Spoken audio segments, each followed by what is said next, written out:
This week, it's our annual Year in Review edition of the program. The Royals, 2015 World Champions! Best city in the world! We want their ass!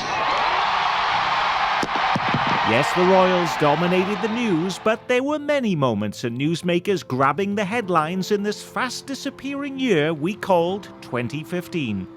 I'm resigning as president of the University of Missouri System. There is clearly a problem at the University of Missouri. It should not have taken this much, and it is disgusting and vile that we find ourselves in the place that we do. A sad day for Missouri as State Auditor Tom Schweik dies of an apparent suicide. Politics has gone so hideously wrong. Missouri's House Speaker resigns after texts he sent to an intern were leaked. It was a stupid thing to do, and I'm sorry. Local Catholics are reacting to the resignation of Bishop Robert Finn. Just a few hours ago, the superintendent officially announced he's leaving. Thousands gathered inside the Sprint Center today to honor Larry Leggio and John Mesh. Our families will find strength knowing that these brave men died saving others. A recommendation of death for Frazier Glenn Cross in the high-profile trial that lasted for weeks in Johnson County. I feel sorry for you. You never experienced a day of love in your life. For the first time ever, the Princeton Review stripped a college of its rankings. That school, UMKC. If you don't want bad things to happen to you, then try to be honest and truthful. I mean, that's kind of what universities and businesses are supposed to tell us. Game on.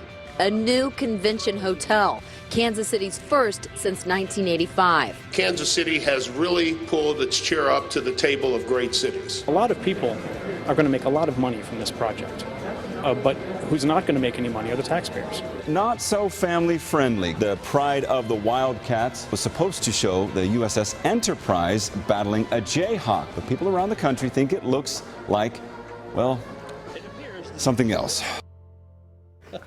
Just some of the sounds and images from this past year in this place we call home. Hello and welcome everyone. I'm Nick Haynes. With us on this special holiday edition of the program, we've gathered some of the wittiest, pithy and insightful people you see around our Week in Review table over the course of the year and forced them to do something very different than we normally do. We asked them to review the entire course of the year in quiz show style. Steve Kraske keeps you up to date 11 to noon weekdays on KCUR-FM. Whenever important weighty news is happening, you can expect to see Dave Helling nosing around as reporter, columnist and blogger for the Kansas City Star. And Steve Kraske has ranked him the best-dressed panelist on the show. He is the senior writer for The Call, Eric Wesson. Now, if you're not familiar with our Year in Review program, make sure your seatbelt is securely fastened. Your seat back and folding tray are in their full upright position because we're going to zip through the year with a series of fill-in-the-blank and multiple-choice questions that will surgically laser in on the most interesting moments and personalities of the past 12 months. And that's terrific news for you at home because it means if our panelists come up with answers that are extremely tedious, we can move on quickly. So, Steve Kraske, we begin with you with a fill-in-the-blank question. Yes, of all the stories making news in Kansas City over this last year, the story that had the greatest impact in our metro was blank. Well, I was thinking, looking over all the different categories here, Nick, that this year you could answer every question with one word, and that is Royals. It could be Royals over-reported story, under-reported story, greatest impact, but having acknowledged that that one could fit every category here, I wanted to offer up something a little different, and not to get off to too sober of a start here. I think the story that had the greatest impact was race. That it's a national issue. It clearly came home to Missouri, not only through the Ferguson crisis, but at the University of Missouri as well, as we saw in the opening clip there. I think the country, I think Kansas City has come, so many people have come to recognize that this issue is not going away, that we're not as far down the road as we think we are, as not as far down the road as we need to be. That race will continue to be very much in the conversation for years to come, and I think it's important that we stay focused on it moving forward. The story with the greatest impact in 2015 for Dave Helling feeling was blank. Let me just add my voice. You could say the Kansas City Royals about virtually everything on the list. And the reality is, if we talked about the Royals for the next half hour, it'd be pretty boring, although most of the people in this community you talk with, Nick, are still watching clips and still reliving that. That glow may go on for years. And opening up gifts with a lot of Royal stuff on it. Believe me, there's a lot of blue this Christmas. But my choice for the story with the greatest impact was the Kansas budget debacle, or the legislative debacle, the longest session in modern history, yielding the biggest tax increase in Kansas history because of the ongoing budget crisis in the state.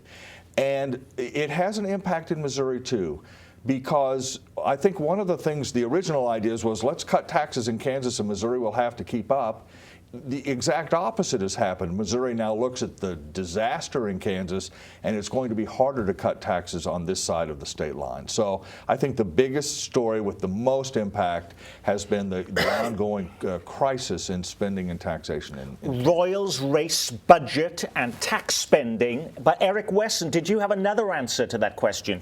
I agree with Kresge with race, but since he did that, we got an opportunity to know what black people know that white people are just now seeing. We do have a race problem in our country. Police brutality was a big story for the year, but I'm going to switch it up locally and talk about the Hillsburg TIF, because now it started a conversation about what's really going on with TIFs. And people are starting to examine and look at what's going on with TIFs a lot more than they had in the past. TIF, tax increment financing. Do you think, though, people today are any the wiser, though, of what that actually is? Absolutely not, but I know they know that it's their tax dollars, and they might be spent a better way. And you've got millionaires and billionaires getting tax breaks on situations when people are trying to figure out how to buy their next loaf of bread. Dave Helling, complete this sentence. The news story Kansas City would most like to forget in 2015 was blank. I picked the unfortunate suicide of Tom Schweich, the state auditor, back in February. I think it's clear to most of us now that Tom had some serious issues independent of the political system, and he should have addressed them. And suicide is always largely an irrational act, as we know. But I think a lot of people thought that act would prompt a serious discussion in the state of Missouri about the quality of politics and the tenor of what we say to each other and how politics is run in the state. And that absolutely has not happened. It was back to business as usual almost within days of the Schweich suicide. Because at that time there was calls for the head of the Republican Party to resign in Missouri, and none of that happened. And Jack Danforth in priestly robes said, look, something has gone wildly wrong with our politics. And literally within days, it was back to normal. And we're seeing evidence of that in the Missouri governor's race already, the attorney general's race. Across the state, we have a governor's race in 2016 in Missouri. And the idea that somehow politics would be chastised by the Schweich suicide turned out not to be the case. Eric Wesson, the story that Kansas City would most like to forget in 2015? 104 homicides. 7 young people under the age of 16 have been killed, and then that starts the conversation of what homicide actually engages a commission on violent crime. So I think if there's anything, especially coming after a low of homicides last year, to be at 104 this year, I think that's the story that people would most But the mayor just recently comes out with a new task force to deal with the issue of violent crime. Do you see a sense of hope, though, that we're finally getting a handle on this? No. I don't think that you can commission a problem or a lot of these murders are random acts. People get mad, easy access to gun control sounds good, but that's for people that are buying guns on the internet and those kind of things. You have a large volume of guns that are illegally obtained anyway. You've got the drug trade that are trading for guns. You've got guns moving from one state to the other. So gun control sounds good, but how do you regulate that? How do you regulate a mindset that people get into an argument, go get a gun and kill somebody? You can't regulate that. You can't commission that. The only thing that you can do is create jobs. What stops bullets? Jobs.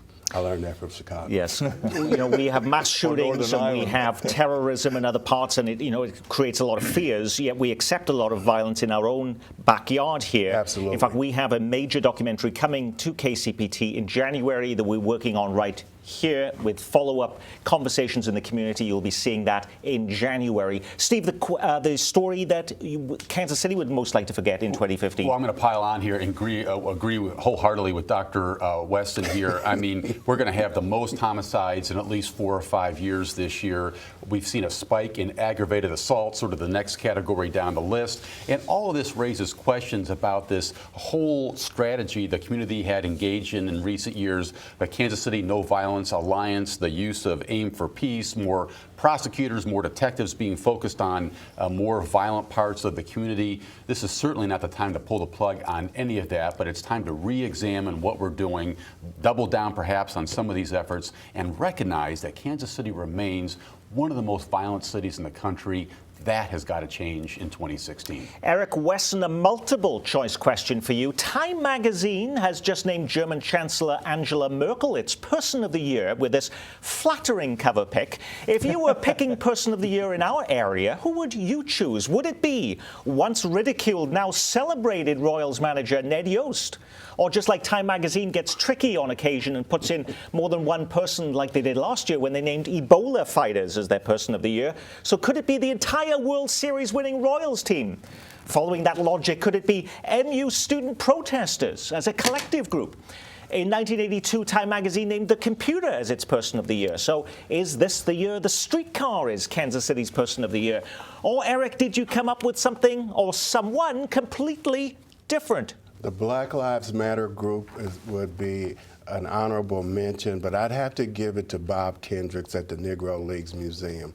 He has, with the Royals winning and the programs that he's had, he's turned the museum around. They're operating in the black, threw all their red ink pens away, and they're moving forward, and it's getting more visibility now than it has in years past. So I'd have to give it to Bob Kendricks. Yeah. I think he's done an outstanding job. And this week they were just getting a major grant from the Kauffman Foundation to build the Buck O'Neill Education Center there. Finish it, yes. Yes. And he said his board in a meeting gave him a standing ovation. And you know that's rare. Yes. The Kansas City edition of Time magazine, if Dave Helling is in charge, would have who as the Person of the Year in 2015? I originally wrote down the Royals fan. I think we should tip our caps to the fans who have suffered for many, many years waiting for the moment that arrived and showed their loyalty to the club at the parade, but also in attending games this year. But I wrote down as the Person of the Year in Kansas City, the petition signer. Kansas City is entering into an experiment with direct democracy that is maybe unique in its history. You know, in Kansas City, you can't pass a tax increase without a vote of the people. You have to vote on every time you raise taxes.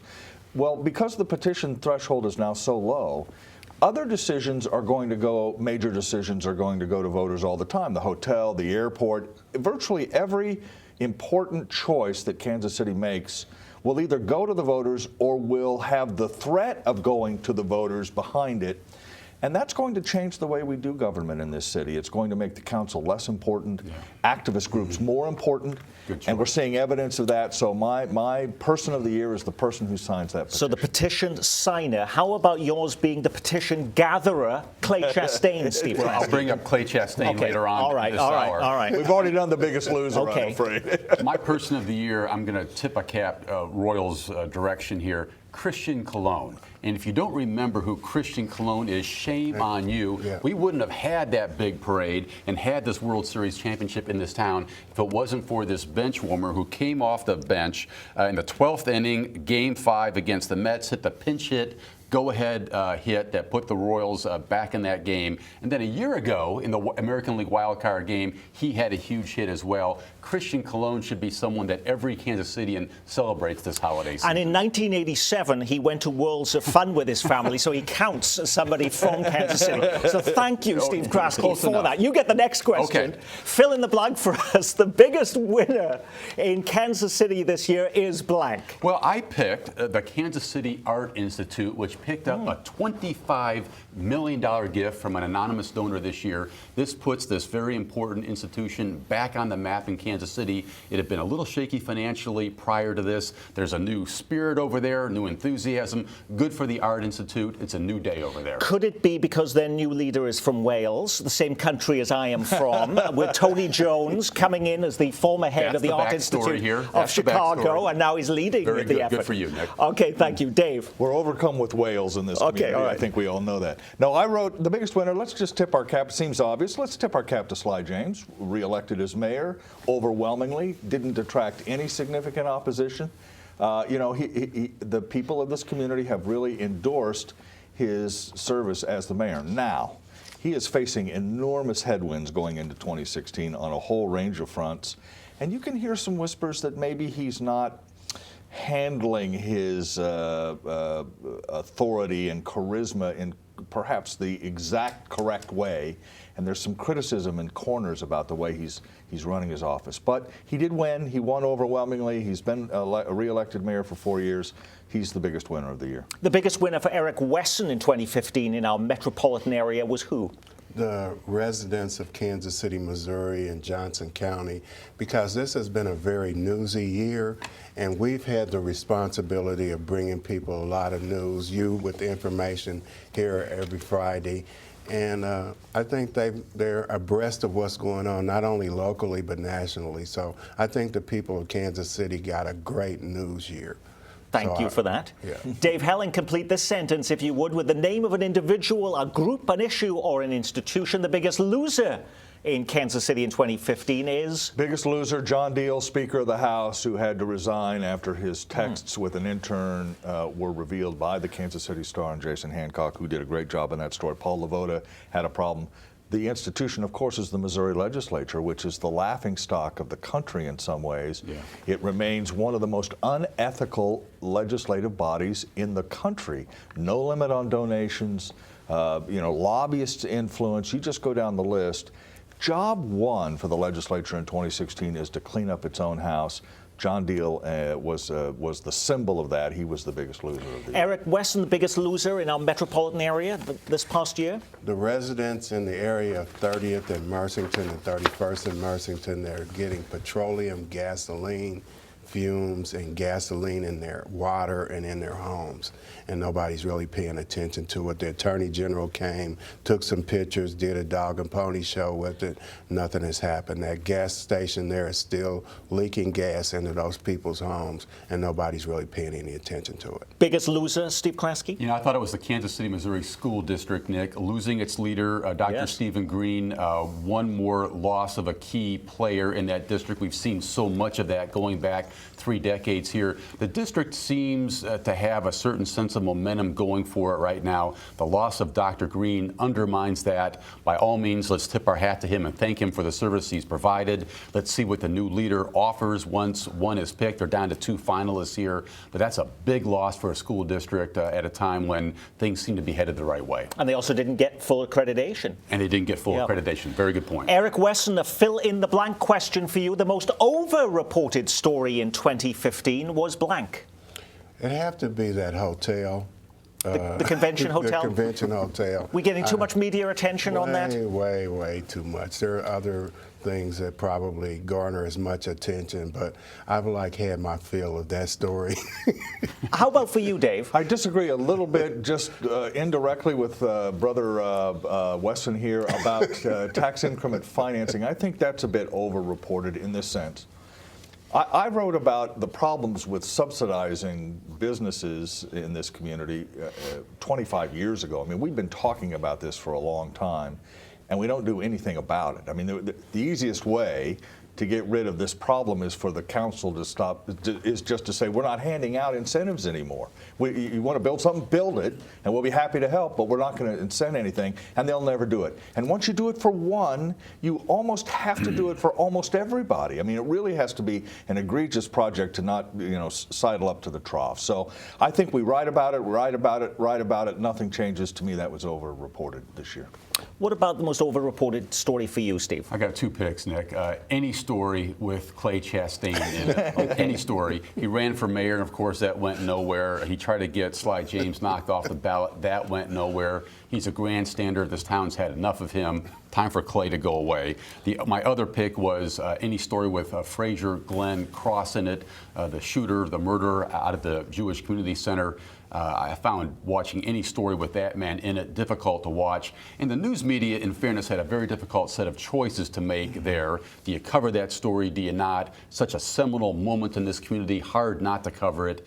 But boy, I found his rants and ravings just impossible to watch after a while. Okay, then, Steve, how about the most underreported story of the year was blank? I picked the impact of, I'm trying to gather my bearings here. Underreported story would be the fiscal situation in Kansas that Dave Helling has talked about. I'm not sure Kansans have wrapped their collective arms around just what a difficult shape the state is in right now going forward. The road fund, $1.4 billion taken out of the highway fund to fund general state operations here. Huge budget deficits. We've seen tax increases to the sales tax, record tax increases. The state appears adrift. Leadership obviously heavily criticized by the media, perhaps and arguably very justified here. Kansans have got to wake up here to a state that's changing before their eyes. It'll be years before it gets its sense of balance back going forward. Is that because people don't see the pain at this point in time? I think that's exactly right. Schools haven't been cut yet. We haven't seen bumpy roads on highways yet. The state traditionally has terrific highways, but when those roads begin to get a little bouncy here, people are going to get pretty upset. Underreported story in the Metro for 2015, Eric Wesson? I have to go back to the gasoline and the homeowners. Now it's becoming the most overreported story, if you say it one more time. But Under. It is important. And I think that if it was happening on Ward Parkway or Warnell, off of Warnell, it would be news every day. It wouldn't be a problem because they would have shut that gas station down if it was leaking. I think Fox 4 might have picked up a blurb on it. 41 did a couple of stories on it, but it hadn't really gathered the momentum that it needs to help those people over there. And they're voiceless people. So I think that's the most underreported story in it. Dave Helling. I wrote down a mental health crisis, the mental health crisis in this community, in this country. Now, you guys have done some great work on this. KCPT has examined this issue, and I wrote a little bit about it in the Star this year. But one of the things that is connecting San Bernardino and other mass shooting incidents with Tom Schweich, which we've talked about already, is the idea that there are a lot of people who need help with mental illness, and yet our infrastructure to provide that help is virtually non-existent. And I think there's going to be more conversation about that. I think people are going to start saying, if we want to stop folks from walking into movie theaters and killing a dozen people, we have to get a better handle on how to treat people who have mental problems that are undiagnosed or aren't part of the system, rather than the opposite, which is closing mental health centers, not expanding Medicaid so people can't get help. I mean, you could just go down the whole list. I think 2016 might be a year when people pay a lot of attention to it, but for now it was my most underreported story. Dave Helling, our next section is called Pick a Gift. It sounds simple enough. You are responsible for giving a gift to one metro area public figure this holiday season, but who would receive the gift? And when he or she hastily and excitedly breaks open the wrapping paper, what would the gift be? Well, the first gift is a razor for myself because this beard is so dynamic. And my guess is I'm going to get a razor from some members of my family. But having said that, last year I think I gave Sam Brownback a calculator because I thought it was so important for him to be able to add numbers or subtract, as the case may be. So in that spirit, I'm giving the Kansas legislature a calendar. So that they know when they're supposed to go home, so that they're not there in July trying to figure out once again how to raise taxes on the people of Kansas or fit the budget deficit that they are likely going to face. So get your work done this year, legislators. I'll give you a calendar so you know when you need to go home. Eric, your gift goes to who? Ralph Reed. And when he opened it, it would be a contract for him to be the permanent president of the American Jazz Museum. I think that he would be the person to lead it in the right direction, get them to where they're a household name, get some exhibits in that would be interesting for jazz lovers, such as Dr. Kraske over here. I almost said Cosby. He's a former senior executive at Sprint. Yes, he was, and he has a great network of people that make contributions and donations. He's got a great personality. Since he's been there as the interim, we haven't gotten any phone calls from people saying how disgusting it is to work there. Steve Kresge. I would award Mayor Sly James, the second Dave Helling's earlier comments, a box with a whole bunch of patience in it.